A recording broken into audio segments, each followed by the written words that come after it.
This week on NintenDomain, we shoot ink all over your face, neck, and chest. Fun fact, did you know Noodle's a vegetarian? I had no idea.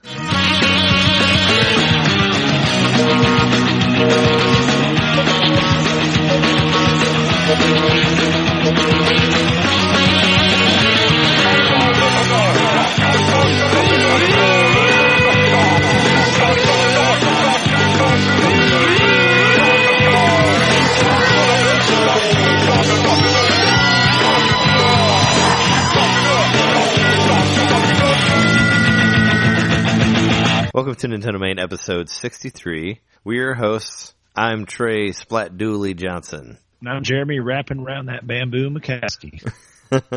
Wrapping around the bamboo. That's what I do now. Yeah. So we're gonna go kind of freeform again because, we're a little bit loose here and talk about some. And we're in the Wild West of a new system still. Yeah, we are in the Wild West, and I've been having some system problems, which we'll get into later, but. Oh shit, Wild West stuff. Yeah, for sure. But, so there was let's just go into it right at the beginning. There was a Global Testfire last week for Splatoon 2.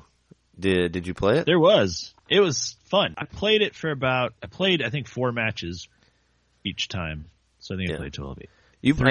Three to 4 matches each time. I played 2 different days. Yeah, you played the first one, It connected right? like a charm all but one time. Oh, okay. Yeah, let's talk about our impressions of it real quick. Yeah, I played the first day, that Friday at 2, it was like 2 to 3, I think. Yeah. Yeah, and I saw you on there, but I didn't get matched up with you. But pretty much all of my friends that were on, all my Switch friends, I saw that they were all playing Splatoon, all playing the Global Testfire, so that's cool. Yeah, that first day, it worked pretty well. Like, I played it on the TV for a little bit, and then I pulled it off of the dock and played it handheld, and when I switched from the dock to handheld, I got dropped. Like, it dropped me out of a match then. But other than that, it worked fine. Like, I tried it. You were giving it a real, test. Yeah, no, I tried it all over the apartment. I tried it on the TV for a couple matches.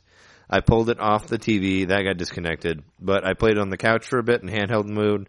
I played it in the kitchen. I played it in my room. I think I played it in the bathroom as well. And all of that stayed on. So yeah, I tried it all around. And then the second time I played it Sunday morning at 6 a.m. And I just played that all on the TV with the dog face controller just to look at it. And but I did take pictures of a bunch of shit and I tweeted it. I think I have 6 or 7 tweets. I tried to build the story around around what was going on. It's like here's my first match. I won this one. And it's like, oh, here I'm at the top of the group. And then it's like, oh, oh, nobody's on here. And then at the very last one, it's like, oh, this looks dangerous. And I was like, it doesn't look good because it's there's no paint from my side or whatever. But I tried to make funny comments or whatever. I was so tired, so I was just, I don't know. I think I was sort of delirious, just tweeting or taking pictures or whatever. But it was fun. Yeah, you were a little slap happy, huh? Yeah, a little bit. But what a game to be playing when you're slap happy. I mean, that game's so complex and fun, but yet it's fun, but yeah, it's so easygoing. It's still in a way. Oh, I mean, it's kind of not, but so my experience with it, it worked fine. The second match I played on the first day, the 3 p.m. slot or the 2 p.m. slot, it just disconnected during the match. And I don't know if everybody got kicked out of the match or if I just dropped out, but I went right back in and a couple of people that were in the match with me before were in that, so it probably just killed the whole room. And it kind of kept matching me up with the same people, and the third match I played was just pathetic. They were so bad. Oh, yeah. I'm really bad at the game, and I was the number 1 player on the team. It'll match you with the same people. I'm really bad. I think it'll match you with the same people as long as you keep hitting continue. It'll kind of put anybody who hit continue in the same thing. But if you exit out and then change your weapons and then go back to another thing, you'll get put with different people, obviously. Did you, let me ask you, did you use the motion control? Did you use the dual analog? How did you play it? I played it straight up on my handheld mode. But did you use motion control? Yeah, I used the motion control. I didn't know you could disable it, so I just played it with motion control. Oh, yeah, you could actually. When you went to, I found that out after the fact. Yeah, when you were picking your weapons, if you hit the plus button, it would go to an options mode, and you can actually switch everything around there. So I did that immediately because I know people like motion control or motion aiming or whatever, but I don't. So I like just using the analog sticks. But it worked really well for me. I didn't feel like the whole yin yang thing was for the controller. That didn't bother me at all. Like with the sticks being at different places and all that. And I got really annoyed by the fact that I got so used to hitting X all the time on Zelda. Oh, okay. That I kept hitting X to do stuff, and it kept like pulling up the map. Oh yeah, actually, yeah. No, I should talk about that. Splatoon 1, the original Splatoon on Wii U, X was jump, just like X is jump on Zelda. But X was jump in Splatoon 1, so I kept getting screwed up by that too, because I played a lot of Splatoon 1, and I was trying to play it like that, and every time I hit it, the map came up, and I'm like, fuck. And then I try to hit a different button, but you have to hit X again for the map to go away. So that kind of annoyed me that B was jump now. Between that and the motion controls, I got a little frustrated a few times I was playing. Sure. I still had a good time with it, and I had played at the event that we went to in Chicago, so I had a little bit of experience with. I just played straight up with the split dually the whole time. Oh, sure. Yeah, no, I like the split dually. I played with all of the weapons. I really don't care for the sniper or the charge shot or whatever. Yeah. I'm not very good at that, even though I did kill a couple people with it, but it's like so slow. I understand it's powerful, but it's really slow. And I was never really much of a sniper guy for any sort of first person shooter or multiplayer stuff. I would just use like the repeating, like a machine gun type thing. So I like the splat dually because it's really fast. And I use the roller too, just because I like the roller. That was my favorite thing to use on the first game. I noticed the second day I was playing, like the person with the roller, like kind of like lurked in a corner. I don't know if that's how people normally play, but they were like lurking in a corner that they had like all covered up. So you like come over there and then they like pop out if you didn't see them. And oh, okay, yeah, that's what they were doing. I'm like, man, you asshole! Like, and that they were like, there was a couple of people that were doing that on the team. Well, yeah, you can hide. Well, you can do the ninja way where you like hide in the ink until somebody comes by you, and then you pop out and get them. Like when I'm using the roller, I just try to cover as much space as I can. Just try to cover the map and paint as much as I can. That's what I do. That's what I do with that. I always paint the base. Like not everybody remembers that, but when you start, paint your own base because nobody can really get there to take it from you. So make sure you cover that because some people forget to cover it. They just keep going and don't cover the base. Yeah, I covered the whole base. I'd made sure to do that. And but yeah, the time I lost the worst, I mean, I was laughing out loud. It was hilarious because like they were like right up on my base. They were all there. Yeah. And I was the only one that was like defending. I think the other people had just given up. Oh. And I was like fighting everyone by myself. And I'm just like running around with my splat dually, like just trying to paint over and like trying to tag people as they were running up. Did you? I mean, I got some kills out of it, so that was fun. Or whatever you want to call them. Sure. Did you use the map to like warp to any of your characters or into your teammate spots? No, and that's the other thing that's where the motion control comes in, where it like fucked with the whole map thing. Oh, okay. Annoyed the shit out of me. Yeah, I was wondering. I was like, did you figure out how to do that? Like how you push? It's like you push a different direction on the control pad or on the different, up, down, left, right, down, whatever. You point a different way and you hit A, and you can automatically warp to like you'll like jump up in the air and you'll land wherever one of your teammates is. So you can like go help them out. Like I was wondering, did you figure that out, or were you able to do that? No, man, I don't understand the game very well at all. Oh, okay. Well, this was something that you could originally do on the gamepad for the Wii U. You basically just look at the gamepad, and the gamepad would show you, like, how much paint was, whatever, which I kind of miss being able to see that. It'll show you, like, how well you're doing. But you can also tap on any of your teammates, and you'll go to where they're at. So if, like, you're like, oh, this one guy's over here, and he's, like, surrounded by dudes, you can go over there and try to help him out, like, try to save him. And if you hit different stuff on the control pad, like when it's not in the map, like on the original one, if you hit like up or down or left or whatever, you could say stuff like help me or like go over here or whatever. You could do like some sort of communication. So if you're like, oh shit, this guy's in trouble, you could go over there and try to save him. So that's, and the way they, basically the way they did that without having a second screen was where, you hit the button and now you see the map and you push like up and A, which is like counterintuitive, I guess, compared to how originally it was. Originally it was you just tapped on whatever dude you want to go help and you just go over there. And I was just curious if you had figured that out. Having not really played the first one, if you figured out how to do that. And I guess you didn't. Nope, I didn't. Yeah. And I, for the most part, I wasn't really a team player, I would say. Like, I painted the base, but I was just running around trying to figure out how to play the game. And well, sure. I mean, that's kind of how it is. It's just, you just try to cover as much. Like, I don't really go out and try to kill guys because that's not really how it works. It's not like it's not a kill count type of thing. I just go around and paint as much as I can. And if somebody is there and they're shooting at me, I try to take them out and then continue to paint stuff. But that's basically what I do. So it's more just defensive kills, not like offensive kills. Yeah, I only do it if there's somebody that's shooting at me, and I could figure out that they're Are shooting there at me modes quick in enough. Splatoon where you can play that are about kills? There are different modes. Like this, they would just give you this basic one. Like the original one started off with Turf Wars, which is what you're playing on Global Testfire, which is basically, whoever covers the most amount gets, wins. But on the original one, if you got to a certain level, you got to do like ranked matches, which were like harder, but then you got the different types of games. And there's like a tower defense type game. There's another game where like sort of like a capture the flag type thing where you take one thing and try to bring it to another side. So there's like there's like more variety where it's different, where it's not just about painting the ground. And those were ones that were added later for free, because if you remember correctly, when Splatoon originally launched, like it didn't have a whole lot, and they just kind of added stuff like every week, which I thought was really cool, and hopefully they do that for the new one. Yeah, Splatoon. Yeah, I wish it would have been. I definitely liked it Splatoon, enough that I want to buy it. Like, I'm excited about it, and it's good. I mean, I don't. Yeah, I hope they add I hope they add more single player stuff, because that was a lot of fun.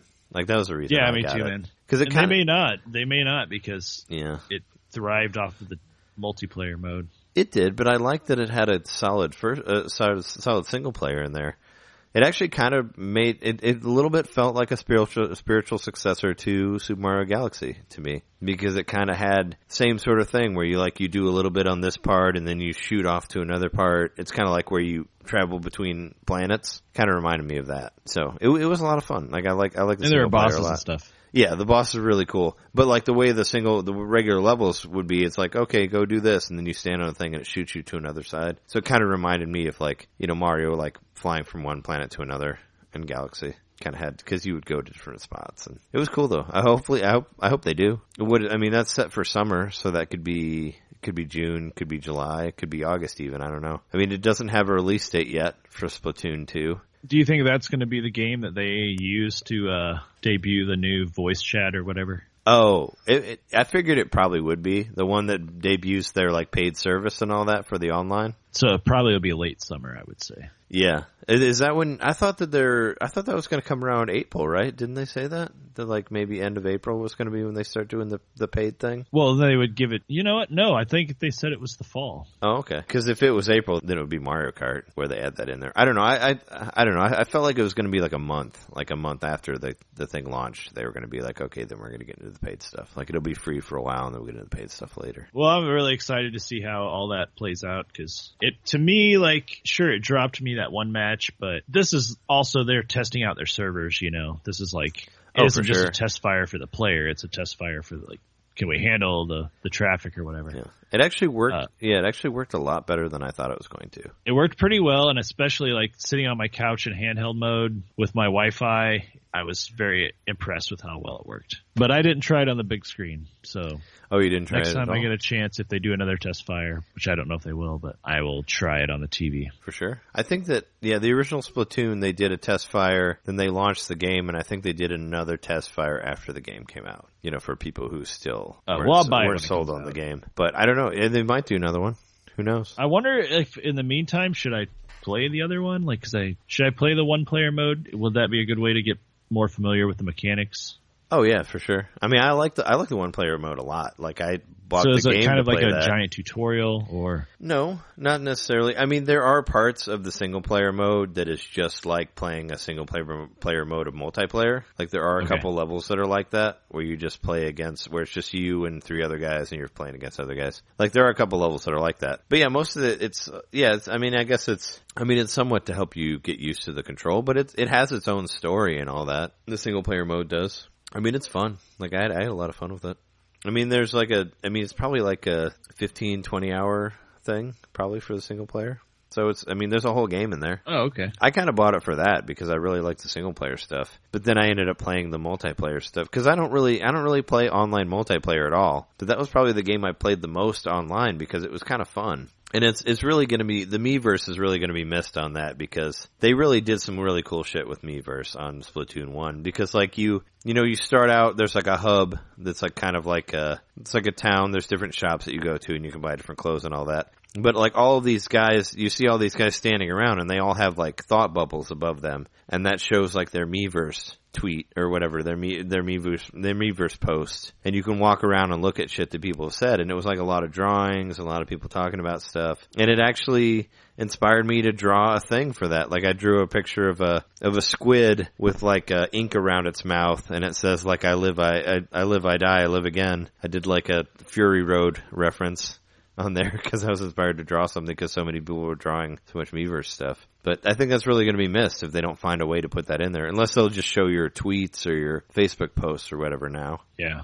But yeah, it was like, I really don't want to hook it to my Facebook. I don't see a point. Yeah. Well, I mean, it was, like I said, it was like when you turn on the Wii U and you see like all the people out there and you can see their little stuff. That's kind of how Splatoon works too, where it'll show like little squid characters just hanging out wearing different outfits, and you can actually order like stuff that they're wearing and all that, and it'll try to expand and be like, oh, you have this thing, and every like article of clothing that you buy like levels up like 3 times. Or the better ones do, but I hope they include all that stuff with it. Yeah, it seems like this is a lot more deep of a game than I knew it was, but I just haven't really. I've barely skimmed the surface. I played a little single player, just a little bit into the beginning of it. Oh, sure. Yeah, if you can, I don't know. I'd say if you can find one that you think is a decent price, like for Splatoon 1, I'd say definitely check it out. Give that Wii U some love.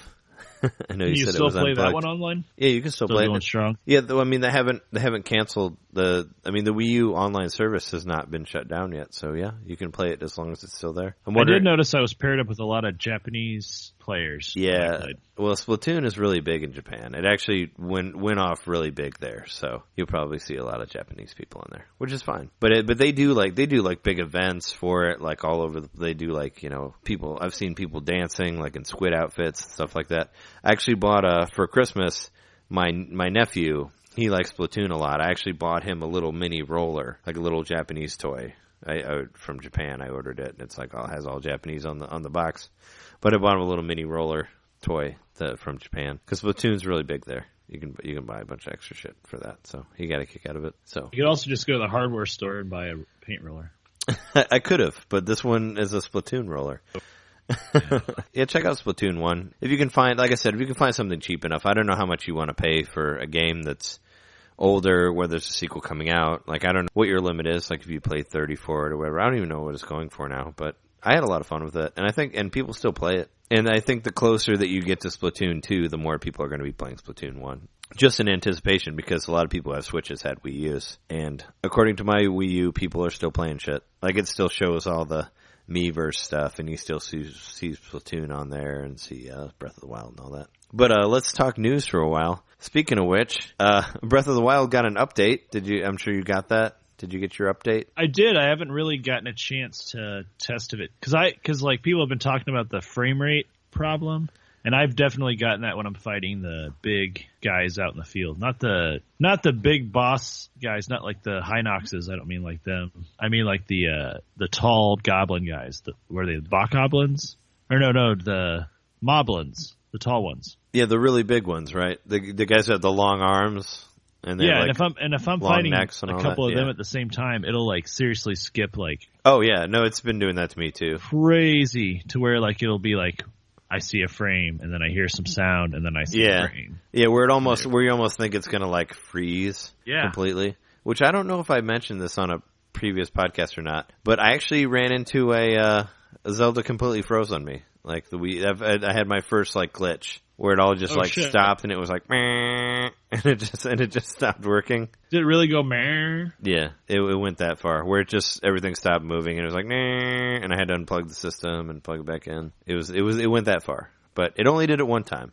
I was actually floating and it stopped. Like I was doing the paraglider and it just stopped and did the full-on freeze. But thankfully it had saved before that. Like it did an autosave, so I didn't really lose anything. But yeah, I got all the way into that. But yeah, I know what you're talking about. Like when you're fighting those big dudes and you like hit them and then it like stops for a second and it kind of like blinks and then it goes right into it. Like, but every time I see that, I'm like, oh, is it gonna die? But then I kind of got used to it. You know, I was like, oh, I thought the system was going to freeze, but it doesn't. But I played it today. Like, I played it today for like 3 hours with the update, and I didn't really notice that. But I didn't really play, like, I'm in a part where there wasn't any of those guys, so I didn't really see any of that. So I wasn't able to test it because I didn't play any of those big mobile Have you still been games. playing a lot of the game? Like, or are you slowed down on it still? I'm still playing it. I mean, I don't know. I mean, I'm pretty close to getting to the third beast now. It's kind of where I'm at. I'm in that area. What's your shrine count? I don't know. I don't know where it is. I didn't check it. It's cool. We don't have to talk shrine counts. I mean, we can do a Zelda thing towards the end if you want. If you want to talk some more Zelda shit, which I'm sure you found more than I have. But yeah, I was just talking about the news stuff. Just there was the update that supposedly fixed the frame rate, and just from playing it today, I didn't really notice any slowdown. So. And it was for both versions. It was for the Wii U and the Switch version. So yeah, I was wondering that. So the glitch occurred in both versions of it. What the slowdown stuff? The frame rate glitches. Yeah, it was in both versions. So there was an update for both of them, and there was also an update for the Switch that came out this week on Tuesday, I believe. And do you know what that entailed? I mean, I know that it just made my Switch run worse, but I guess for other people it made it run better, right? Right. I thought that was the whole point of the update, was to make it run better with the Wi-Fi or whatever. Yeah, I haven't mentioned it yet. We haven't gotten to eShop releases, but there was a game called Snake Pass that came out, which looked pretty cool. It looked like a 3D. It's supposed to be like a 3D platformer without jumping. And it looked interesting, and I really wanted to play it. And I actually paid for it yesterday, and I've been trying to download it ever since then, and I cannot get it to download. I've probably tried to download it like 20 times maybe, and it errors every time before it finishes. It'll download like all the way up to 90% and then stop. So I'm pretty pissed off with my Switch. And I have to hard reset it every time it doesn't download. And then I just thought of this. Have you tried to download anything else since you purchased that? Like, do you know for a fact it's just Snake Pass that won't download? I mean, everything. I mean, I guess I could re-download like a demo or something. Yeah, I could re-download one of the demos. I mean, I was like, I could re-download the Snipper Clips demo or like the Puyo Tetris demo. That's like the only things that I have that I've deleted off of my system. Yeah, you should try that, and if you still have the problem, then you know it's something to do with the Wi-Fi probably. Well, I wondered if it's because the Snake Pass is like a 6 gig download, and it's like the biggest thing that I've downloaded. Like the biggest thing I have is Dragon Quest Heroes, which is like a gig, you know, for stuff that I've downloaded. And I thought maybe that was the problem. I went into the system setting. I thought that was because it went to sleep mode, like it would get disconnected. So I went into the system settings and I changed it to like no power down, like no automatic sleep mode. Like I put it on never, and I left it downloading, and it pretty much got all the way to 90%, and then I'd check it when it's supposed to be done, and then it just has the X over it, and it says like error, has to restart from the beginning. So I have to restart, then I have to hard restart the system, because every time I try to re-download it after that, it just won't download at all. It'll just automatically have the X on it. So I have to restart it, and then I start downloading again, and it'll do the same thing. It'll download to like 90-some%, and then it'll error. I don't know what it is, but it's been driving me crazy. I've been having some mad problems with the Switch internet lately. Like I went on a trip for a couple days. My girlfriend and we went to Michigan, went to a hotel with free Wi-Fi. Couldn't use any of the Wi-Fi on the Switch because it doesn't have a web browser. You need to get on the web browser and like put your name in and just hit accept, and then it's all free. But it wouldn't connect because of that. And every time I tried to connect to the internet and the internet failed, I had to restart. I had to like hard reset the system after that, which is really annoying. I mean, the Wii didn't do that. The 3DS didn't do that. Like I remember when I had the Wii, and I was just like, you know, there were times where I didn't have the internet, or I was in a new apartment and I didn't have the internet. I was trying to steal internet from other people. I was just looking at like one unlocked internet signal to another and just trying them out and see if any of them would work. And just think of like every time one didn't work, I had to fully reset the system. I wouldn't have been able to do that. It's just crazy, like how much of a step back that is. Like the way I don't know. Seems like a lot of that's broken. I mean, I'm sure they'll fix it with some updates, but this update's been, I don't know, my system seems a lot slower since I got this update. So I hope it's not one of those things where there's a good percentage of people who got it that it kind of kills their system, which I've heard about that happening for like PS4 or 3DS, Wii U. Where I don't know. Some people's updates just fuck them over? Yeah, where the updates like break the system, where it makes the system unplayable. I've heard about that. It's never happened to me, but now my Switch seems like really slow. Like it doesn't load games as quick as it used to. After it seems like I hit a button and I have to wait like 10-20 seconds before something happens for some things. I mean, if I'm like getting into a game or like going to the eShop or exiting the eShop, it just seems a lot more sluggish than it was. So I don't know. That's my rant about the Switch internet. Yeah, my system's not been working very well lately. That sucks, man. I mean, fortunately for me, but unfortunately for the sake of argument, but I've had the opposite experience because I don't know, for whatever reason, it's been okay. I mean, I play the fuck out of this thing, so. Yeah, no, I do. You played a lot more than I do because you have Zelda on there. But that's basically all I play. Yeah. But I haven't had any trouble, and I check the eShop a couple times a week. Yeah. Well, now that there's that's about the extent of what I do with it, I guess. Sure. I mean, now that you have an update on Tuesday and Thursday, right? There's and I mean, I've been playing this week's topic a little bit. Oh, sure. The Snake Pass, which we'll talk about in a minute when we get to. It's the main topic. Is it? No, not necessarily. It doesn't have to be. But yeah. So yeah, was there any other news stuff that we missed after that?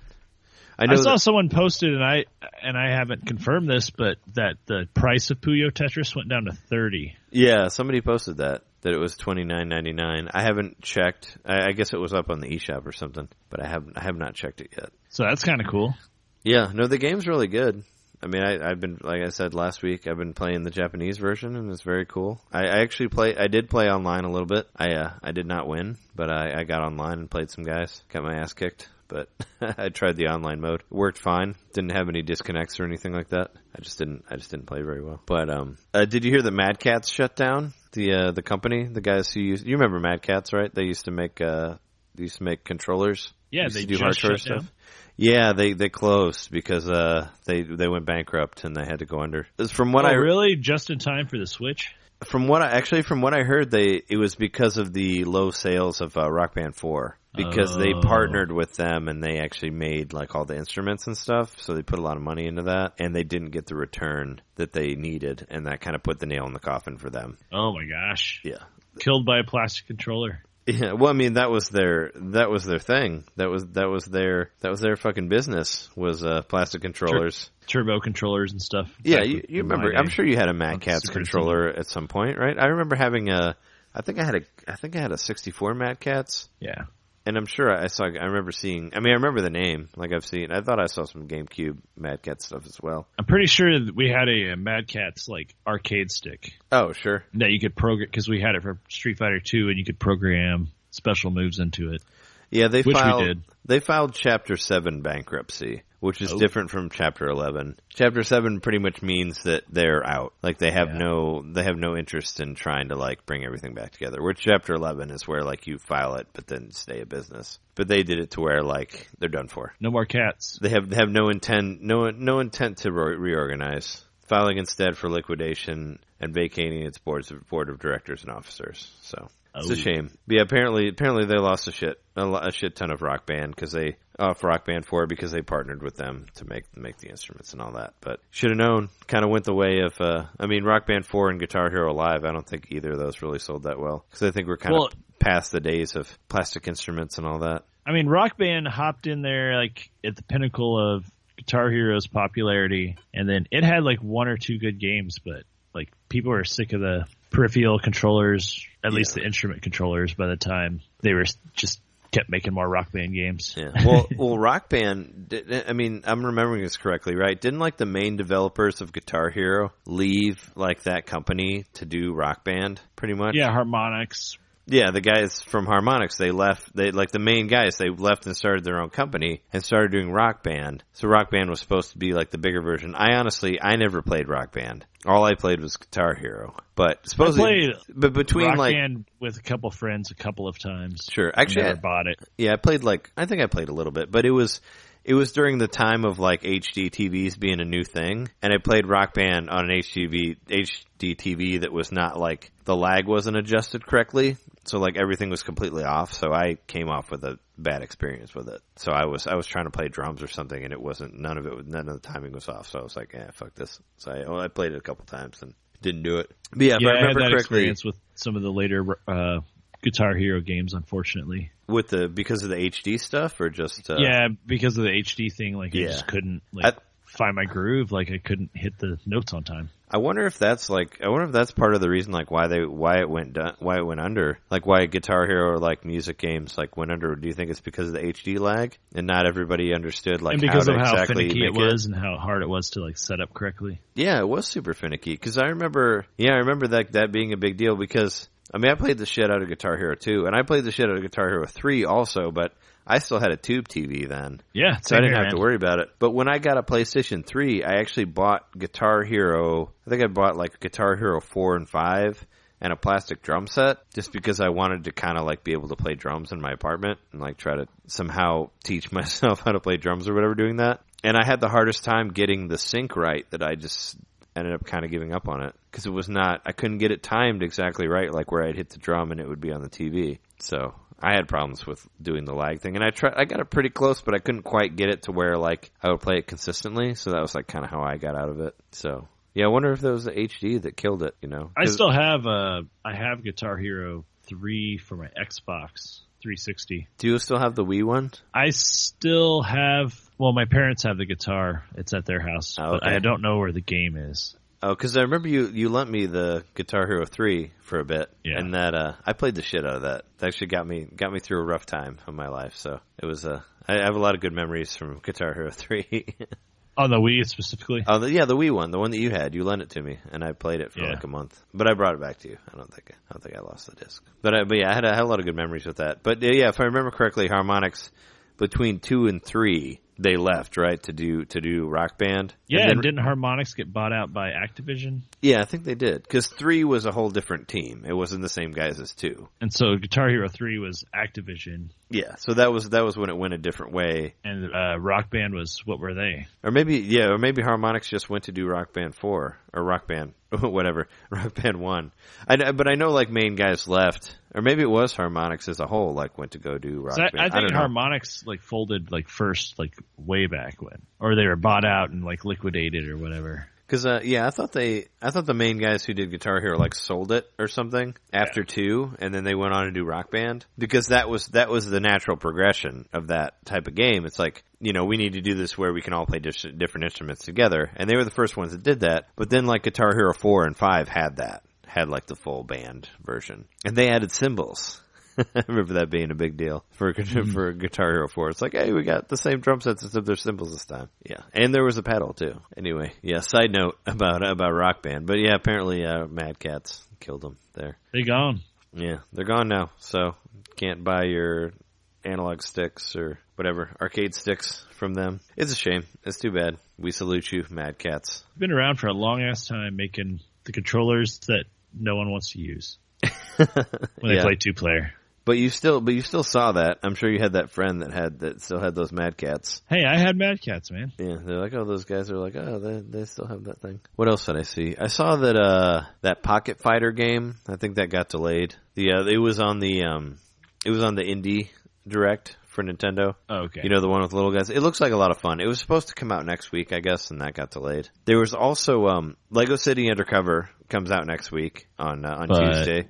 And there was did you see this whole thing about like apparently people had seen the case and it said that it had like a huge patch or something like that? They're supposed to have like a 5 gig patch or something like that. Even if you're getting the disc, right? Yeah. And apparently that was a fuck up on the design of the case or whatever. Because I read an interview with them that they were like, oh no, that's not the case. You don't have to do. There's no like install. There's like no install from the cassette or from the cartridge. What a terrible thing to have like in the art and like get overlooked by everybody. Yeah. Path. Like no one's gonna like that it says on this that you have to have this huge install. Yeah, no, the install was supposed to be bigger than the actual like download. Like if you would have like downloaded digitally, it was bigger than that. And that was a whole thing. And apparently somebody like reached out to them and they're like, what's going on with this? And they're like, oh no, that was a mess up. Like you don't actually have to install anything from the cartridge. Somebody messed that up. So I heard there was a whole thing about that, like people freaking out about being like, oh, I got to download all this stuff. And there's a whole thing saying like it has to be online all the time, blah, blah, blah. But, yeah, I guess that they cleared that up. I saw that it's going to release for like $60 though. We talked about this last week, like how much, because you can get it for like $19.99 on Wii U, and apparently it's going to launch for Switch for like $59.99. That's kind of a little ridiculous, don't you think? Yeah. And I like that game. Lego City Undercover is a really good game. and I would like to, I'd like to talk about it at the show sometime because I thought it was really fun. But yeah, don't get it for $60. No way, man. Buy it for Wii it's U a for fucking $19.99. $20 game on the Wii U. Yeah, get the Wii U version. And from what I saw, apparently the loading is not that much faster. Because that was one of the main gripes of the Lego City Undercover, that it does have really long load times. And it does. It does at the beginning, like when you start it, and like when you some of the main mission modes, there's a little bit of load time in there. But apparently the Switch version is not much quicker, unfortunately. So not a whole lot of changes. But if you have a Wii U, get the $19.99 version. Just kind of sucks. Wow. And was it I think I saw Yooka-Laylee went gold. I saw pictures of stacks of like 360 or not 360 Xbox One disc cases and PlayStation 4 cases, and I also saw N64 cartridges stacked. Did you see that? Yeah, I was curious about that. Was that like maybe those are like maybe they have Switch for the backers that like gave the most money or something? Yeah. No, I mean, are they making that'd be crazy. Yeah, I wondered what that was too. I was like, it can't run on the 64. No fucking way. I was like, is that actually 64? No way. No, that'd be crazy. Unless it was like some version of the Super FX chip where it was like a computer that just used an N64 as a supplement to what was inside of the cartridge. Well, they just got to take all the textures and just downsize them like big time. Take it down to like 280p or something, if that's even a thing. Take it way and down. add a bunch of fog. Yeah. Take it way down. Just like, low poly count. They can make it work. Man, Yooka-Laylee looks awesome though. I mean, I'm excited about that. Yeah, there's still no release date, right? For that? Like official not for the Switch release date is what I mean, yeah. I know it's on the 11th for PS4, but man, I really wanted it to be the same date for everything. Like for the Switch and all the other systems. It's going to be hard not to download it on Steam, man. Yeah, that's what I'm saying. It's going to be hard for me to not get it on PS4, like just to get it because it's out. But I want to get it on Switch. Like anything, I'm in the position. I like my Switch. If I can get it on the Switch, I'll wait to get that version. Unless it's really bad. Superior control and the portability. Yeah, the portability for sure. Anyway, was there any other news, or do you want to get into the eShop update real quick? Let's get into the eShop update. All right. Wait, hold on. Did we mention that the people that make Rocket League were? Oh yeah, let's talk about that. Asking if people are interested in that being ported over to the Switch. Yeah, I saw that the guys who made Rocket League were thinking about possibly doing a Switch version, which that'd be cool, and I think it could probably run that. I'd right? get it, man. I've played it on the PS4 with my friend Yuji and had a ton of fun with it. Yeah, we just played it like one-on-one. We played a few matches with online opponents, but it's a pretty fun game. Yeah, I haven't really. I don't know. I mean, I understand that people like it. It's just, I don't know. The concept of that game just seems like so not something I'm into, and I guess that's kind of how it is. Like, it's not really. I don't know. It's not really something that people be into. I haven't really played it. No, but I didn't think I'd be into it, man. It's not to me. I like played it for a little while, and I was like, "Yeah, this kind of sucks." But once you like figure out how to like make that like a really sweet shot, you're like, "Oh, I get it now." And like when that clicks in your head, like it becomes really fun. Yeah. How much control you actually have over the ball, like you just have to figure out how to do it. Yeah, it just to me it looked like the lamest thing ever. But yeah, no. Apparently, people really like it. Like both of my roommates have played it. Like. And I've heard, and I was like, one night I was in my room, and like one of my roommates and one of his friends were like just yelling at the TV, like really getting into it, being like, "Oh my god, look at this!" And I'm like, "Oh, is this Rocket League?" I'm like, "Are you guys playing online?" And they're like, "Oh no, we're just playing the tutorial." And I'm like, "What? You're like this into the tutorial? This game must be insane!" Like they hadn't even played online or anything, because I just heard it was cool, and I was like, "Oh yeah, you must be playing online." Yeah, no, they're just playing the tutorial mode, and that was getting crazy already. It's like, wow, okay. Well, all right. Well, I don't know if it's that good, man. I don't know if I give it that much credit. Well, they were getting in. I haven't tried the tutorial, man. I've never gotten to play the tutorial. Yeah, they were really getting into the tutorial. I was like, wow, you're that excited about this tutorial? Well, shit, man. Shit, man. If I play the tutorial, I might like it more because well, I just had to like go by how Yuji was telling me to play it. I guess I just heard them like that was them figuring out the game, and they're like, "Oh my god, we have so much control or whatever." But yeah, no, that'd be cool to have it on the Switch. I was wondering, if people have been wondering about like Overwatch, like whether it'd be able to handle it or not, which I don't know. It can't. It probably can't, right? I think they've essentially come out and said that it wouldn't be able to run on the Switch. I know that there was a whole thing with Capcom talking about they were trying to do a Resident Evil thing. Like they're trying to get like 7 to run on it. From what I heard, that it might be able to, like a little bit. Like if they downsize it a lot, or if they take down the textures, it can maybe work. I read some sort of weird... Well, if you remember, I mean, when they put Resident Evil 4 onto the PS2, it was pretty surprising how good it looked. Mm-hmm. Well, also, like, it was a pretty big deal that they put Resident Evil 2 on Nintendo 64 with all the FMV and all that. Stuff. Yeah, I know that was a huge thing. I remember that too. So who knows? And actually, Factor 5 helped them do that. The guys who the Rogue Squadron guys, because they were so good at doing that shit. They helped them do a lot of the audio. Apparently, the same interview I heard them where they talked about the Star Wars game that never came out. But yeah, let's talk about the eShop real quick. All right. eShop time. Got item. So this week, not a whole lot of stuff, but this is the first week where they released a couple things on Tuesday.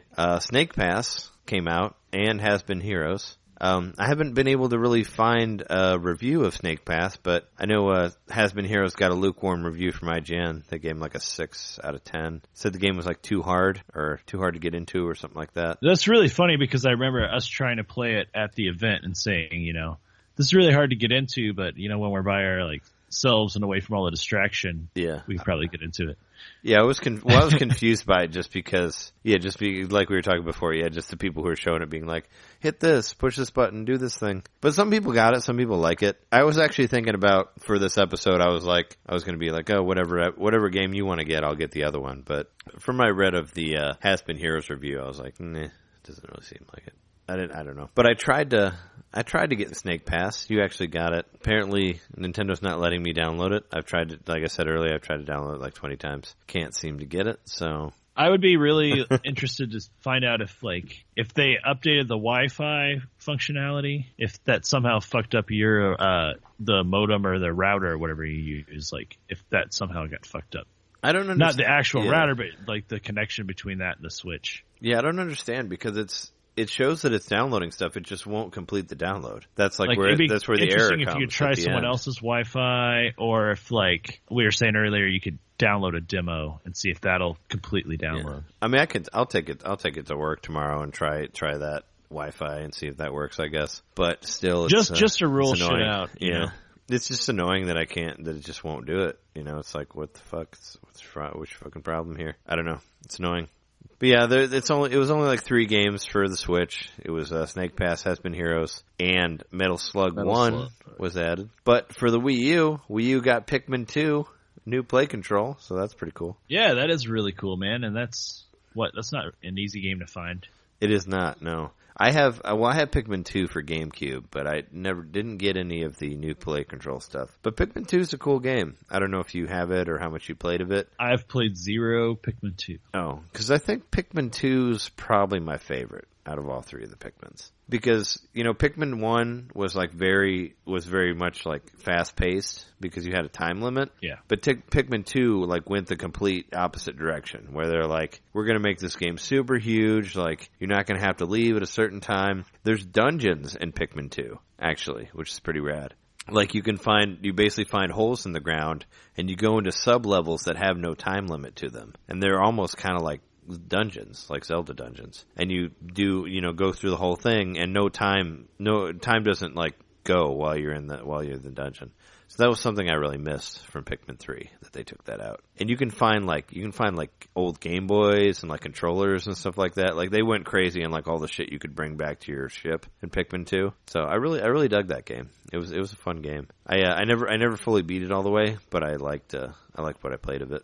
But I ended up I bought Pikmin 2 for GameCube when it was in the $20 range. I bought it in the selects or something like that. And I'm sure it's worth $60 or something like that now, the Wii or the GameCube version. But it's a cool game. I think it's my personal favorite of the 3 Pikmins, even though I think Pikmin 3 is very good. I just like that they made Pikmin 2 a lot more relaxed and more about exploration and more about collecting stuff. And they made the game bigger. They made it probably 3 times the size of the first one. Is it bigger than 3? I think it's longer than 3, yeah. And 3 is a decent length. Well, 3 is basically kind of a combination of both of them, where it's like you sort of have a time limit, but it's not a definite time limit. It's basically, you played the demo of 3, and like how you collect. Right, so as long as you keep collecting fruit, like you can stick around for a while. Yeah, as long as you have enough food to where your guys won't starve, you're fine. Whereas like 1 was like you have a certain amount of days, and if you don't get it by these days, you'll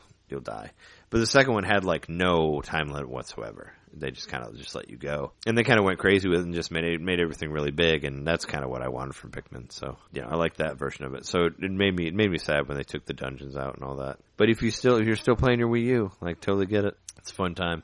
And I don't know if it was last week or the week before, but that Mario Sports Mix game came out on 3DS. We didn't mention it at all, but I think it came out last week or the week before. Do you remember that? Where they like announced that on some like one of the directs? Oh yeah. Yeah, that game's out now.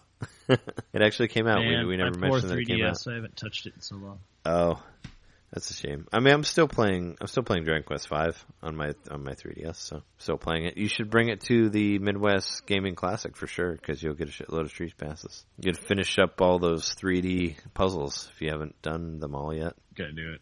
So we missed this for the news, but I saw that Nintendo tweeted saying that they're going to have big presence at E3 this year. Yeah, and that they're going to show. Which is so soon, really. Yeah, it's actually a couple of months away. But they're going to show. They said they're going to have They're going to show a lot of Switch and 3DS stuff. So they're still pushing that 3DS. They better. Yeah. Also, there were a couple. What was it? There were some more. Was it Xseed games? There were like a couple games announced for 3DS that people thought should have been Switch games. I forget what they were. It was like Xseed or Persona type games. Oh no, it was there was another Shin Megami Tensei game that got announced for 3DS. Even though there's supposed to be one on Switch, they announced another one for 3DS. So 3DS is still pushing it. It's still in there. Well, maybe they were already working on it, and maybe they're just like, the install base of the 3DS is way bigger. Yeah, I was just thinking the Dragon Quest game that came to the DS because they had the biggest install base. Yeah, right? Dragon Quest 9. Yeah, Dragon Quest 9 was the sequel to the PlayStation 2 one. They went back to DS because they had so many people on there. So I mean, I'm sure their 3DSs are still big in Japan, so they have that. But yeah, that's the eShop. Do you want to take a break and then we'll talk about shit that we played, and that'll be our topic? All right, cool.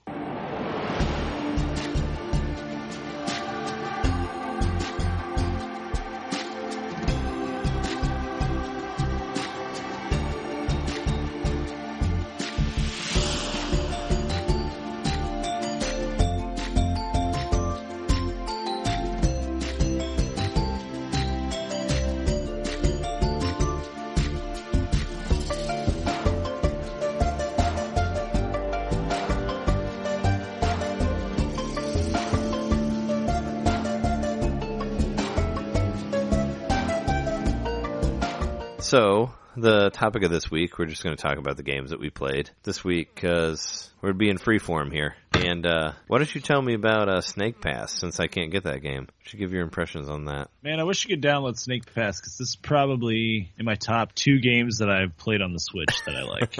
Yeah, right? Is it under... Is it better than Legend of Zelda? No, it's not better than Snipper Clips. Yeah. What is it like? I mean, like I said, I've heard that it's like a 3D platformer without jumping, which is cool. I mean, that's like the Toad was like that, Captain Toad. It is. It looks interesting. You were talking to me about it a little bit on text message the other night, and I was being kind of a Debbie Downer about it. I was like, it's meh or whatever. I was saying something along those lines. I just asked you how it was. Yeah, a lot of people. It's not impressing me too much so far. But I've played a few levels into it, and I'm actually starting to get the hang of the controls. And I think that's the key. You have to submit yourself to the control scheme, and if you can get into it and think it's fun, then the game will be fun. Yeah, that seems to be the big thing, right? It's the control scheme. And a lot of people were freaking out about it. Apparently, it had like a low resolution, I guess, on the Switch. People were freaking out about that. That was one thing, and then the other thing was that it was going nuts on the rumble was going crazy. Which I didn't experience it, like, because supposedly sometimes the rumble would just go nuts and just keep going, because they've had an update. Oh, sure. Yeah, they updated it. There was an update today, but it would just go and it would just keep going. And I didn't have that happen, but it was like rumbling so loud. I guess I wouldn't even call it a rumble. It was like a buzz. Like, it was really loud buzz sound that was coming out of my controller. And even on the, which I don't know if I mentioned it earlier, but I got a Pro Controller. Oh, yeah, no, you didn't. So even on the Pro Controller, it was doing the same fucking thing. Yeah, you didn't mention the Pro Controller. Let's talk about your Pro Controller real quick.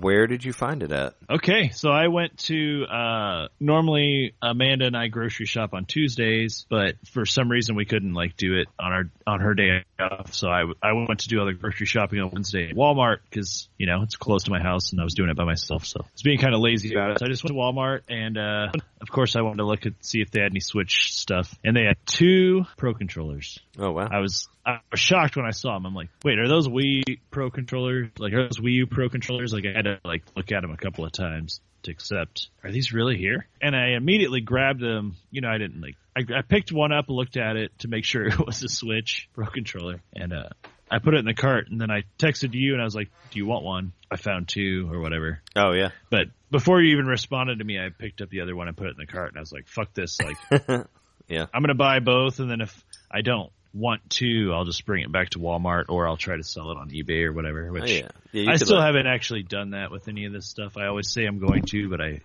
haven't never actually sold new Nintendo stuff on eBay, ever.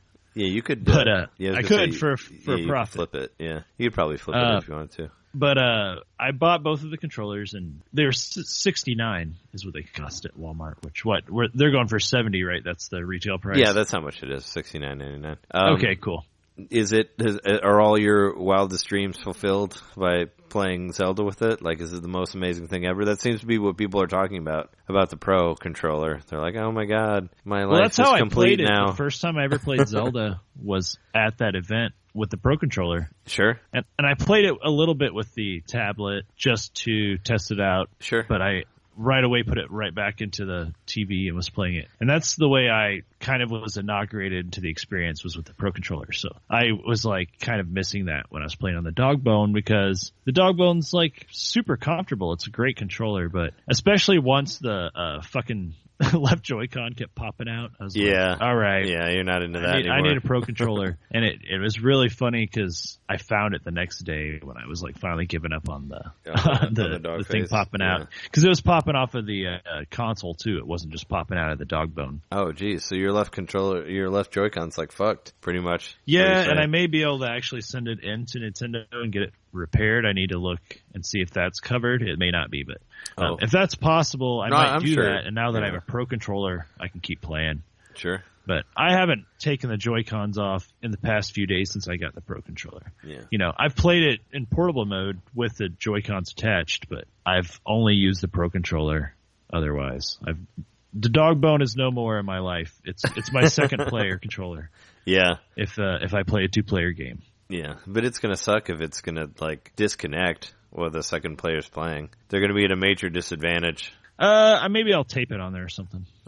Yeah, right. I mean, well, especially if you're playing the smart thing would be to send my left Joy-Con in and get it repaired if possible. Yeah, no, you should call them because it's so... And it's not going to hurt me in the meantime because I've got the Pro Controller. It hasn't even been a month. I'm sure it's still under warranty, so you should be able to... Yeah, just call Nintendo. Like, I'm sure they've been really cool. Like I said, we've said in previous podcasts, I got my Wii fixed like 3 times, and they were super cool about it. They sent me like the label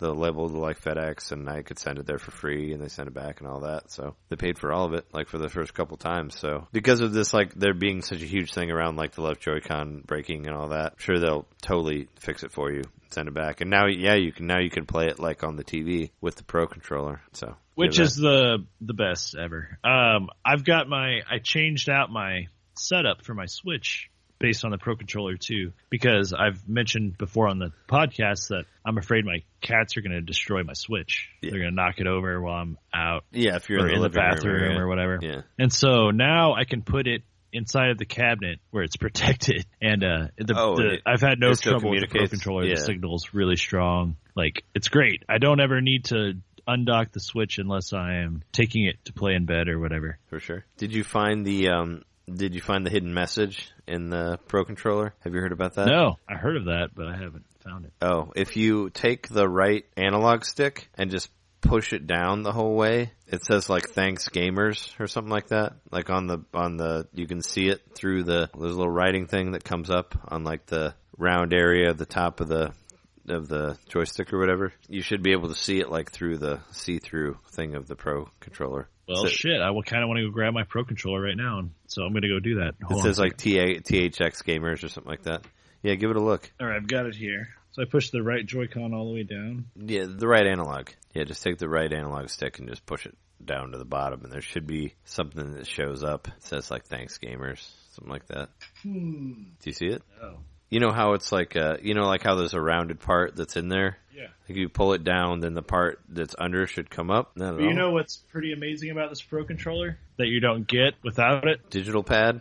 Like digital an actual pad. D-pad? Yeah. It's a big old nice digital pad, and it's really easy to get to. It's really comfortable. This controller is super comfortable, and I only hope that you can get one someday. Yeah, right. Yeah. So thanks to all game fans. It's like very faint. Like you have to look at it. Yeah, maybe I need to turn my flashlight on. Yeah.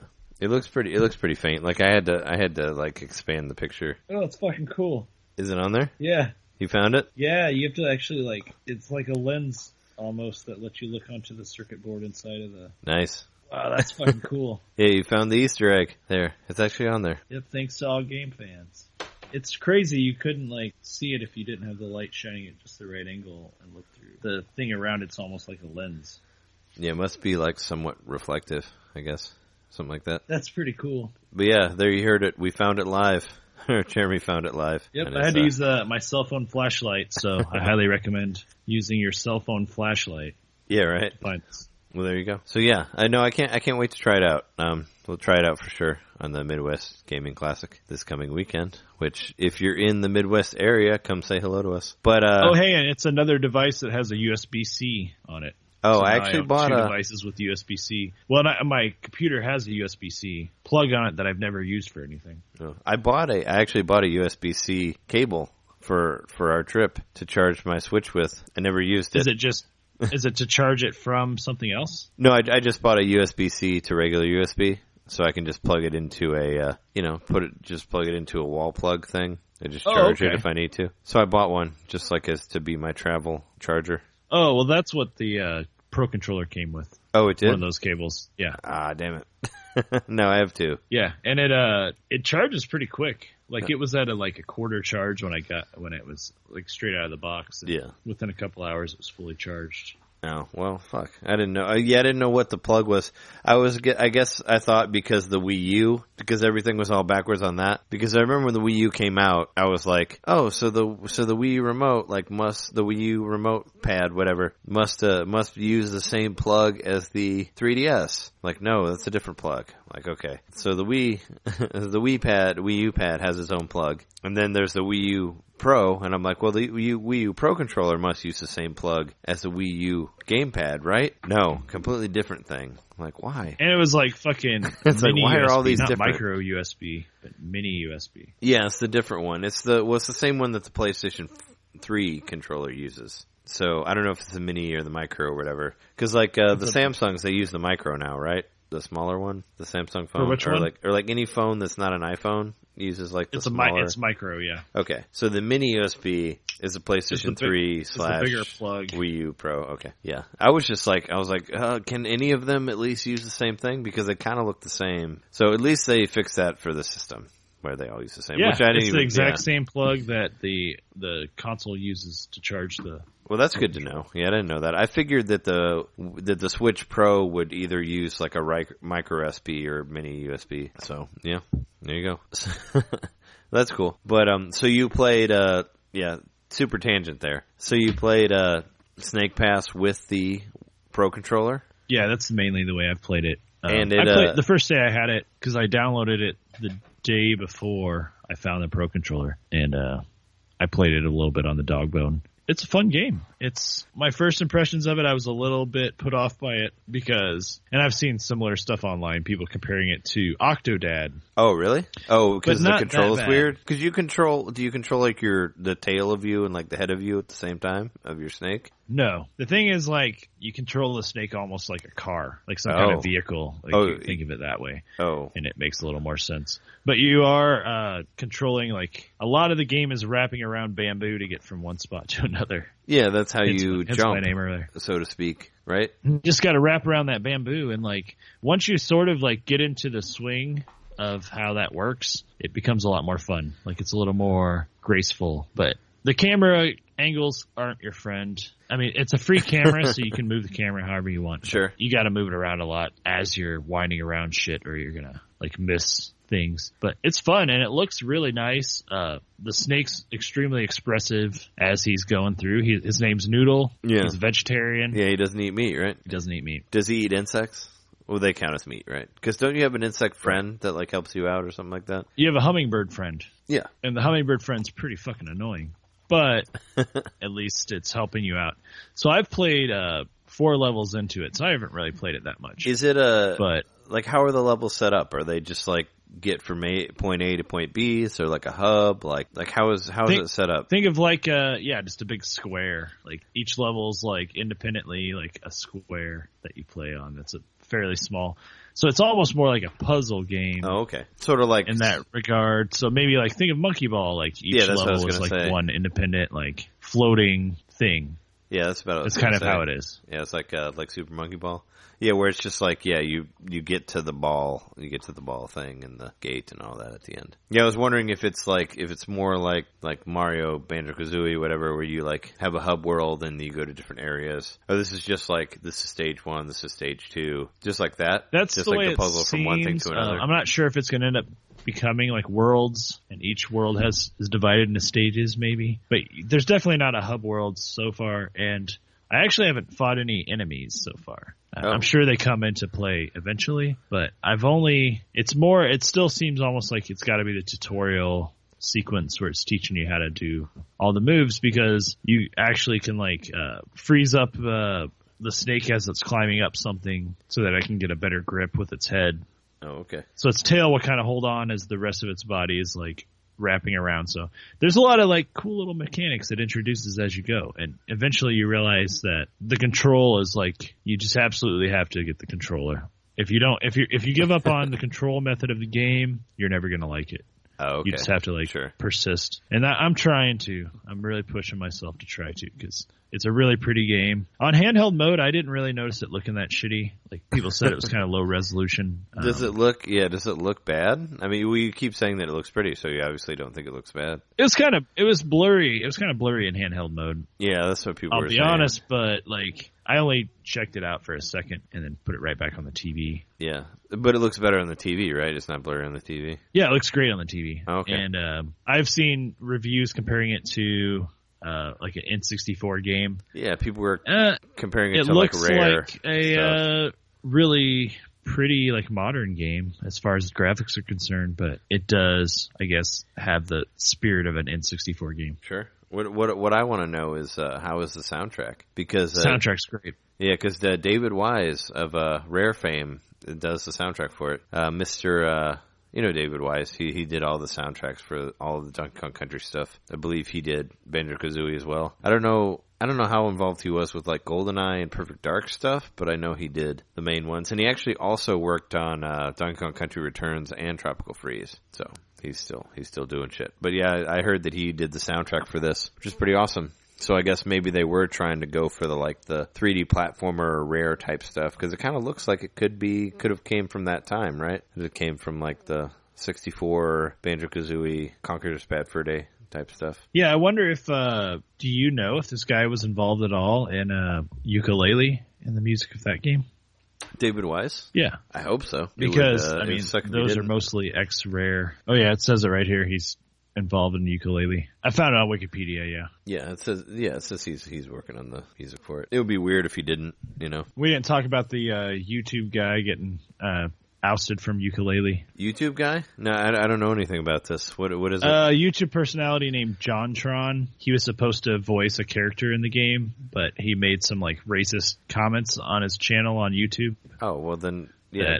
They didn't agree with, so they kicked him out of the game. Well, what sort of racist comment could you actually agree with? All I'm seeing here just says racist comments on immigration, ethnicity, and nationalism. Okay, yeah, then fuck him. Fuck him. I was like, Doesn't belong. I was like, what could you actually agree on? Unless your racist comment was like, all white people are awful, then maybe you could agree with that. But or if you're all geckos are thieves, or whatever their main character is in ukulele. Like, if it was racist regarding types of geckos, yeah. or like species. Maybe it'd be easier to like, or something, kind of gloss over because it wasn't about humans.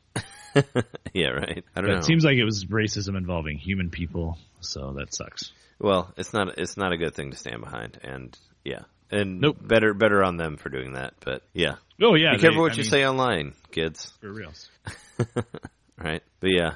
I'd really like to play the game. It looks cool. Looks like it'd be a fun game. If my system ever learns to download something properly, I'll play it at some point. I think in a way it is kind of like, the classic Snake, but in the classic Snake game, on Nokia phones and shit, like you're perpetually moving and getting longer, It's not like that. Yeah, where you eat stuff and then think you of that mechanic get killed if by you your made own it self. in 3D and you were controlling the movement of the snake. Think of like the tail trailing behind you and how you have to account for that as part of your body weight as you're moving up something. Yeah. Because like you can totally climb up something, but if you're not doing it right and your tail's heavier, it'll pull you down and you'll fall. Oh, okay. So like you have to account for the whole body of the snake. So it's very physics based in how it functions. It's just, instead of jumping, like you can climb like crazy ways up surfaces because of your ability to grip bamboo. Yeah. No, it looks very interesting. I was very excited to play it, and hopefully by next week I will have actually been able to play a little bit of it because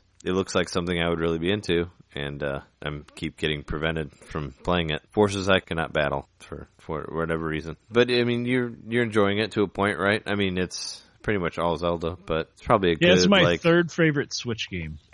I said earlier it was my second, but that was a joke. Yeah, because have you played more Snipper Clips since?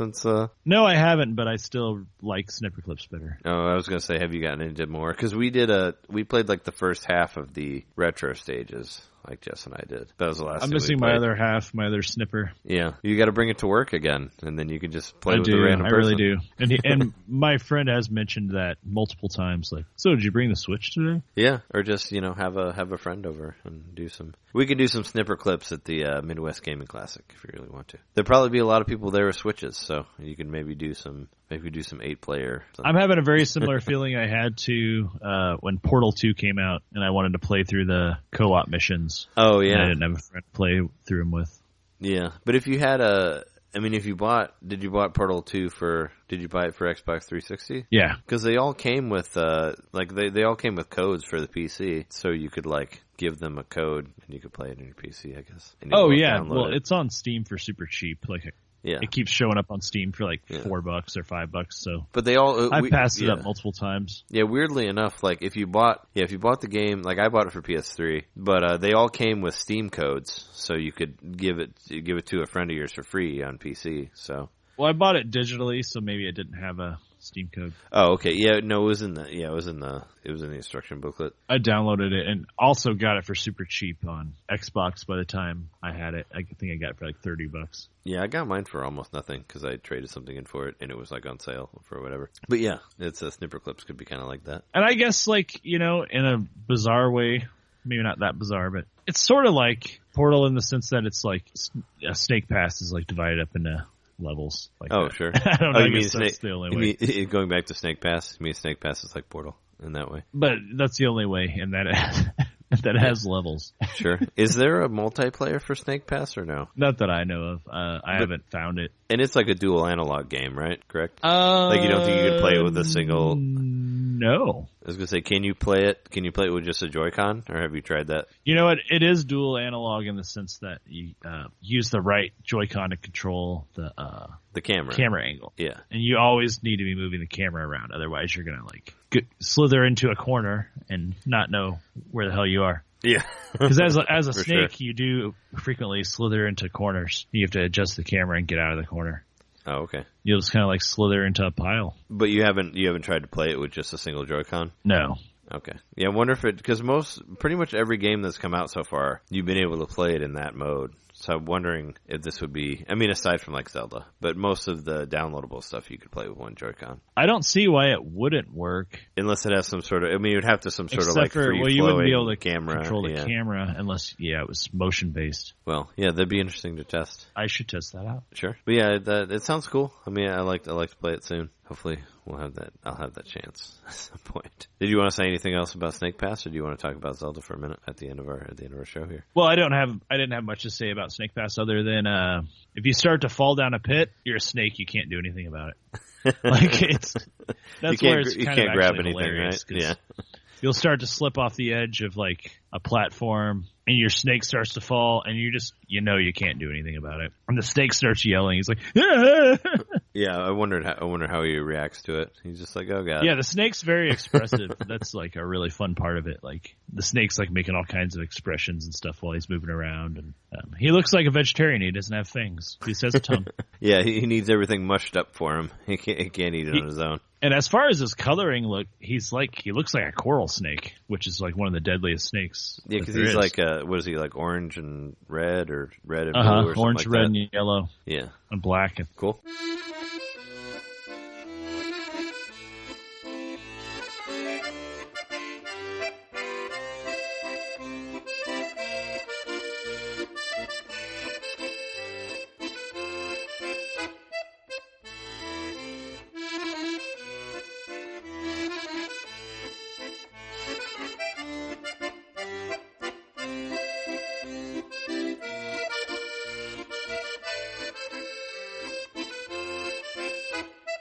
So we haven't talked about Zelda in a while, but let's just talk about some Zelda stuff. And last week I talked to you about it while we weren't recording, but I completely forgot to mention it while we were actually recording.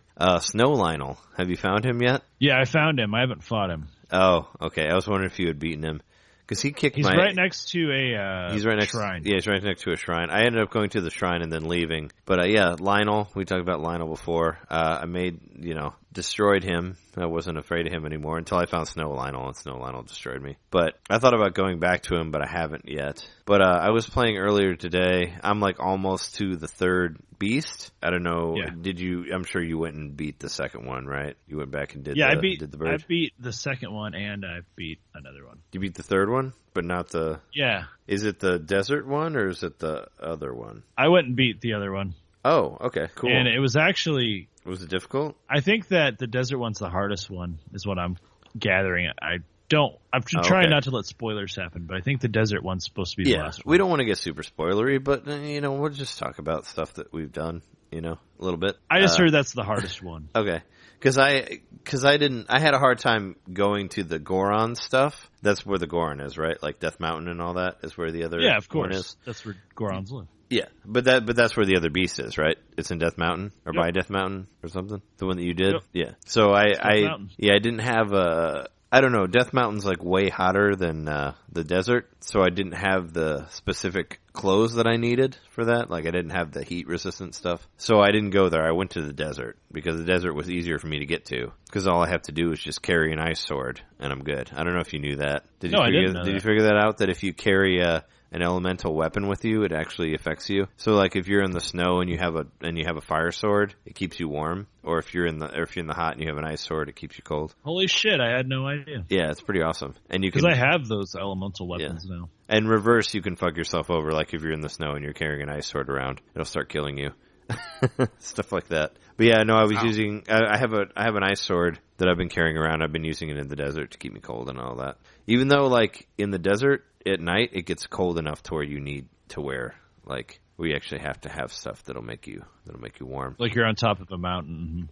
Yeah, no, actually, even just the desert at night, it gets so cold that it'll it's like be to where it'll kill you. Yeah. You have to wear the heavy, to where it'll start killing you, so you have to put stuff on. But I got to I found like Gerudo Town. I actually found my way into Gerudo Town, which has a pretty funny way in there. I've gotten into Gerudo Town. Oh, so you know about all that stuff. Yep. Which we don't have I thought necessarily. It was pretty hilarious. Yeah, about how you get in there.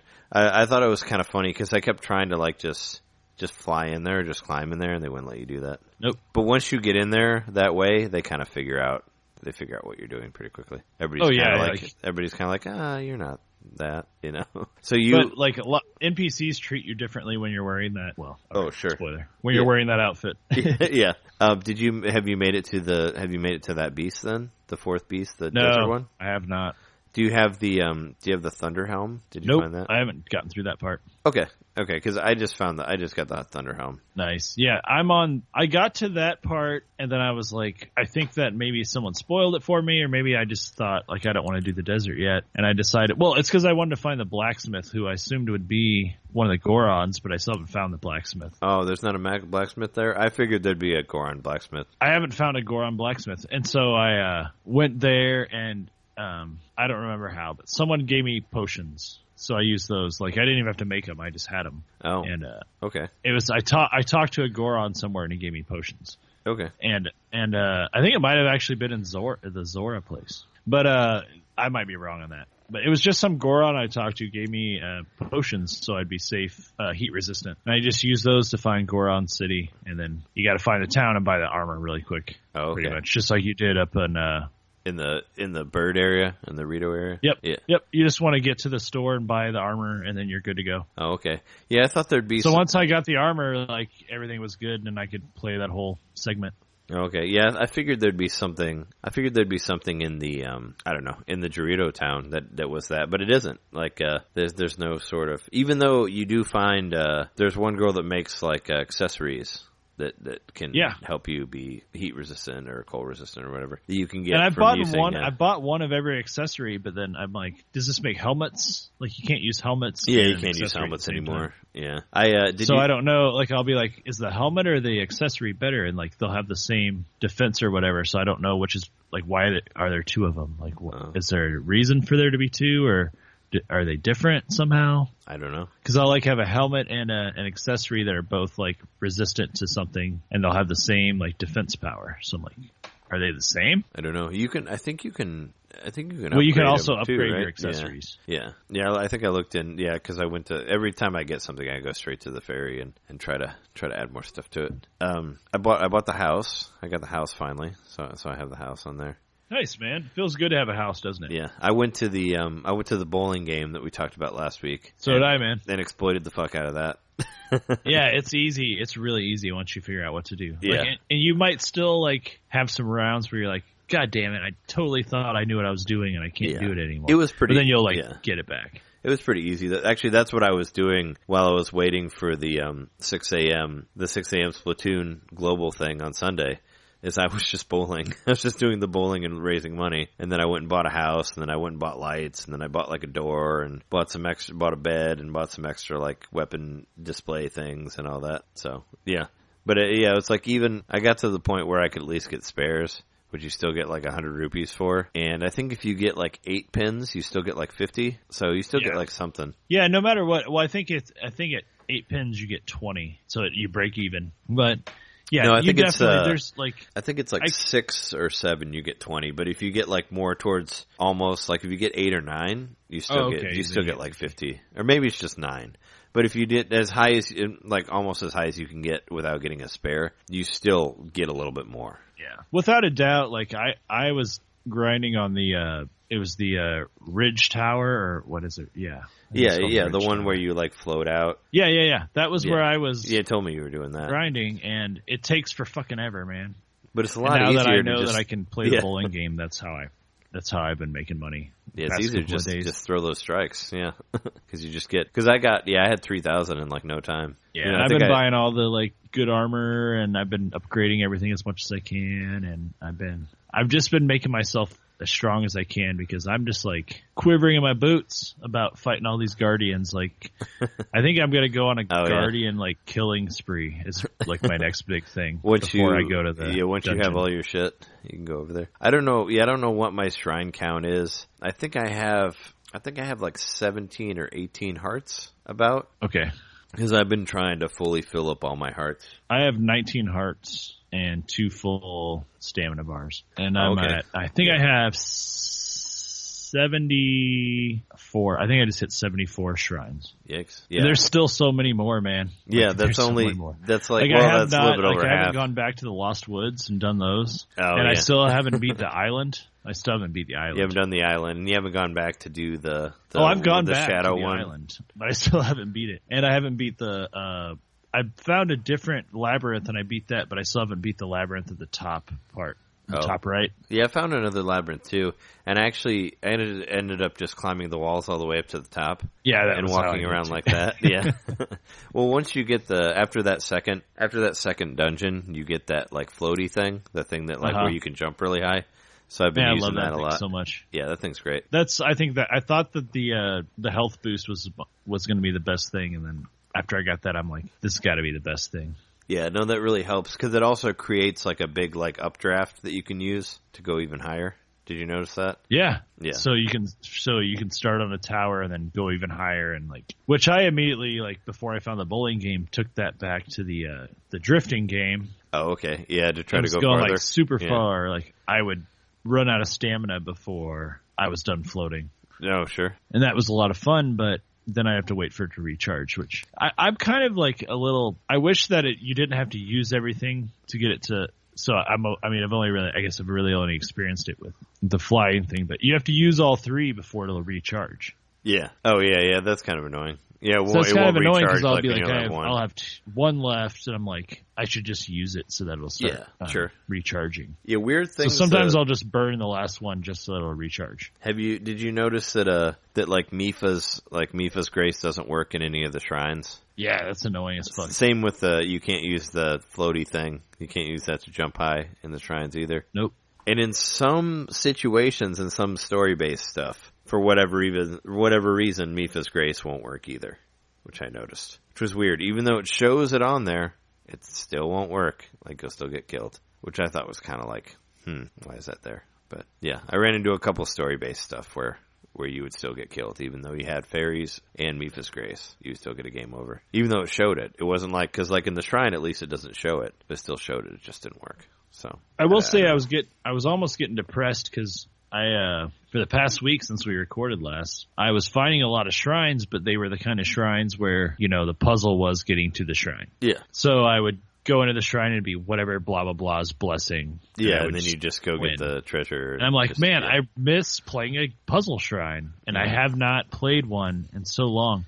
And tonight, like probably about an hour before we recorded, I found a shrine that was just out in the wild. I'm like, holy shit, how did I miss this? And it had a whole puzzle in it, and I was excited to actually finally, yes, a shrine. I remember it. Like I love the shrines, and I miss how many there used to be. Because now that I'm discovering all of them, it's really hard to find more. Oh, and really? So it's yeah. I miss the good old days when you'd be trying to do something else yeah. and you'd find a shrine and you had to go to the shrine. Oh, sure. Or when you find find a tower and there's 5 shrines around it and you just keep going back to the tower and just flying to one, paragliding from one to another. Yeah. Yeah, I kind of miss that. Yeah, because I haven't been seeing as much either. But I'm still finding them. I just not as many. I don't know. The slowing down the shrines has kind of been dispiriting a little bit for me. But in the meantime, I've been having a lot of fun, tying up loose ends. And the island's one of them. I have to beat the island. Yeah, I beat the island in one sitting. But I mean, I went to the island at the end of a play for the night, and I'm like, oh, I can't do this right now. So I just saved right when I got to the island. And then when I picked it up again, I just went right into it and then beat it. It only took me a couple tries to get through it. Yeah. I don't know. I'm having fun with the Hinox, but I also got a blood moon right at the top when I was about to start fighting the Hinox. The blood moon came, and I had to all the bad guys came back, and it really pissed me off. Yeah, I had an interesting experience with the blood moon earlier. Well, I had an idea. I don't know if it was a funny idea to me. So I found this shrine that was completely frozen in ice. I don't know if you found that yet. You have to completely melt the ice around the shrine, to find it. And in order to melt all the ice around the shrine, you have to kill both of the whiz robes that are outside of it, 2 ice whiz robes. So I found that one, yeah. Yeah, so I kill both of them, and I melt all the ice. And I go in, and as I'm going into the shrine, the blood moon is rising, and I'm like, oh fuck, blood moon. So I just go into the shrine. I'm like, I'll figure out the blood moon later. And I'm thinking to myself, I'm like, so if I go into this shrine and the blood moon happens, is the thing gonna get completely frozen over again by the whiz robes, and then I just can't come back out? I thought that was a funny idea. I mean, it probably won't happen, but that's what I was thinking when I went into the shrine. It's I'll be stuck in here forever because he'll come back. Oh no, because you can still use the warp in the shrine. Oh, can you? Okay. That makes my thought. That's makes one my of the things thought less funny, I guess. But completely, like crazy. Like you can be in the middle of like getting slaughtered by like 5 bad guys and just like warp somewhere else. Oh, I didn't know you could do it. Yeah, I didn't know you could do it inside, like when you're in a place. You can be about to drown in the water, just warp somewhere else. Like, yeah, sure. Or yeah, you can be almost about to die, or you could be falling, or whatever, and you can warp to a different place. I didn't know you could do it inside of a shrine, but I've never tried to, so I don't know. You know, I think with the shrines, it might just like let you exit the shrine, but you can still leave at any time. Oh, sure. So it was the shrine where you have to carry the ice cube to the end, right? Was the one that you found? Oh, I guess not. You had to melt? There was one that I found that I had to melt a bunch of ice to get to. Oh, okay. Maybe it's a different one. It must have been a different one. Yeah, the one that I found was like they give you an ice cube and you have to carry it through like an obstacle course of fire, pretty much. It's like there's all this fire everywhere and there's lava, and you have to go through the whole thing without the ice cube melting. It's like a big cube that you carry. Oh, I played a shrine where I had to carry a torch around a bunch of water, but I haven't played the ice cube. Oh, okay. Yeah, I haven't done that one. But yeah, I couldn't figure out how to beat it, so that's where I quit. I just quit at that. That's cool, man. No, I haven't found that one yet. So. Yeah. But we're still having like different experiences. Yeah, I feel like I don't know if I've really done a whole lot since the last few episodes because I've been playing other stuff, I guess, and traveling and stuff like that. But yeah, I've really slowed down on Zelda the past few days, especially. Like I've gotten to the point where like I have one more Divine Beast, and I'm just trying to like do a bunch of other shit. Yeah, I think it's have fun and try to find more of the like. There's got to be more shrines like just out in the wild that I haven't found that aren't tied into other kind of like shrine quests or whatever. Yeah, well, I got distracted by Puyo Tetris when that came out, so I was playing that for a while, so I didn't play a whole lot of Zelda. But Zelda's also one of those things that's like I know that it's good every time I play it, so I don't always play it. I guess it's like kind of it's like I save it, so I was like, I don't always go to it. I was playing, I played some more Shovel Knight stuff for a while the other night before we left. And then, being on vacation, I didn't have a whole lot of time to play it. But I don't always go straight to Zelda. Like, I've been playing other stuff as well. Probably because I'm afraid that I know that once I play it, I'll play it for like 6 hours. It's really easy to do that. And yeah, it's the first, I don't remember, I was listening to a podcast or something, or watching a video on YouTube, but they pointed out what I was already thinking. But it really is like the first Zelda game where like just running around the world feels good. Like, oh yeah, it's so much fun. It's good. Yeah, exploring is so much fun. And that's kind of how like Mario games have always been, like in 3D. That's why one of the big reasons Mario 64 was so fun. Oh yeah, was just the fact that running around the world was the means of locomotion were fun to play around with. Yeah, that was all I wanted to do. That's the way this is. Like, even though the jumping is real like lame, once you get that flying ability or the air boost, it changes the whole game. Like it's. Oh yeah, totally. It does. You can really go like just about anywhere once you get that ability. Yeah, I work at a couple bars, and I have there's some regulars that actually listen to our show over there that ask me about the podcast sometimes, which is kind of cool. But I had a friend come in the other night, and I was like, "Hey man, how's it going? I haven't seen you in a while." And he's like, "Tell me about Breath of the Wild." It's just like he went straight to it. It was kind of funny. But yeah, I talked to him about it, and he's like, I really want to play it. And I was like, yeah, it's like, it's really hard to put down. It's, you play it a lot. And he's like, I got a lot of time. Is it fun to play? I'm like, yeah, it's great. It's great to explore. And, I was like, and he's like, is it like the original Zelda? I'm like, yeah, totally. But yeah, people have been asking me about the game. It seems to be. If I was going through a hard time, which I'm not currently, but I think this is the kind of game that would be good for someone going through a hard time. Like, sure. Well, you can lose yourself in this game. And sure. Yeah, he was just telling me he had a lot of time to burn. And I'm like, well, I've probably played about 100 hours of it and only done 2 dungeons. So I think you can burn a lot of time on this. Oh yeah, I'm over 80 hours according to my gameplay. That was the other day when I looked at it, so it's probably more. Yeah, I haven't checked since, last time I looked was 30 hours, but I haven't checked ever since then. I did get my first Switch monthly summary. What do you think my most played game was? Snippercliffs. No. Yep, Zelda. Yeah. No, I know which one your most played game is. But it doesn't give times. It just lists them in. Oh wait, it does give time played. How did you get your? That's just for the Switch though, not for the specific game. How did you get your monthly update? It's just. It's because I've got the parental control app. Oh, it sends it to you on your phone. Yeah. It's like, here's your monthly update of how much the Switch is. And in March, 26 days I have 31. There's some day I didn't play it. Must have worked or something. Yeah. There's a whole day I didn't play the Switch. Yeah, weird. In the month of March, I guess. I don't know how that happened. I mean, I don't either. I can't wrap my brain around it. And it wasn't those 2 days before it came out. It wasn't March 1st or 2nd. Well, is there, I think we should probably wrap it up. We've been doing this for a minute. Is there anything else you want to say about Zelda before we close out here? Or any other game you played this week? I've really only been playing Zelda, so I guess I've been playing a little bit more of Mario Run, but I'm still in the demo mode, so it doesn't really count. Yeah, Zelda, it's great. Still haven't Keep made the plunge. We're going to beat it eventually, and we're going to be depressed after that happens. Well, hopefully there'll be something else out to play, for sure. Hopefully. Well, I still have all this backlog for my Wii U. So, this little game called Persona 5 comes out next week, and I really wanted to get it, but I'm going to hold off on it just because of all the expenses with our travel and all that. But I was thinking about it, and I'm like, I really want to get Persona 5, but I'm like, I shouldn't get it until I beat Tokyo Mirage Sessions, and I'm like, well, when am I going to get to Tokyo Mirage Sessions? Like, what, after Zelda? So, I don't know. I might have to, after I beat Zelda, try to finish out the rest of the Wii U stuff that I want to finish out. Or at least Xenoblade and Tokyo Mirage Sessions is what I was thinking about maybe doing. So you're getting it for the PS4? Persona 5? Yeah, it's only on PS3 and PS4. But no, I'm not going to get the PS3 version. I mean, I have a PS4. But yeah, no, I was going to get it eventually, but I don't know when. I think that I Am Setsuna might be my next, when I'm done with Zelda, that might have to, satisfy me as... Oh, we're going to dive into that one? I mean, because Zelda's not super story-driven. I mean, it kind of is, but it's the same Zelda story. So it might be fun to play the Chrono Trigger throwback or the Chrono Trigger tribute. Yeah, it was just I don't know. I just felt too spoiled on other stuff. From what I read about it, people were like, well, if you want to play old school type Japanese games, play this. And I'm like, but I already do that all the time. I mean, I'm playing Dragon Quest games. Yeah. Just didn't really, and it scored kind of mediocrely. I don't know. I have much better stuff to play as far as RPG stuff goes. So it didn't really turn me on to it, but I don't know. Maybe if it's really cheap and I'm really bored sometime, I'll play it. But I mean, I just can't bring myself to do $40 for it. $39.99, but I'm sure there'll be Switch sales, hopefully, at some point in the future. Yeah, there's going to have to be a bigger catalog first, of course. Yeah, they still got to add more stuff, which is still super bare bones.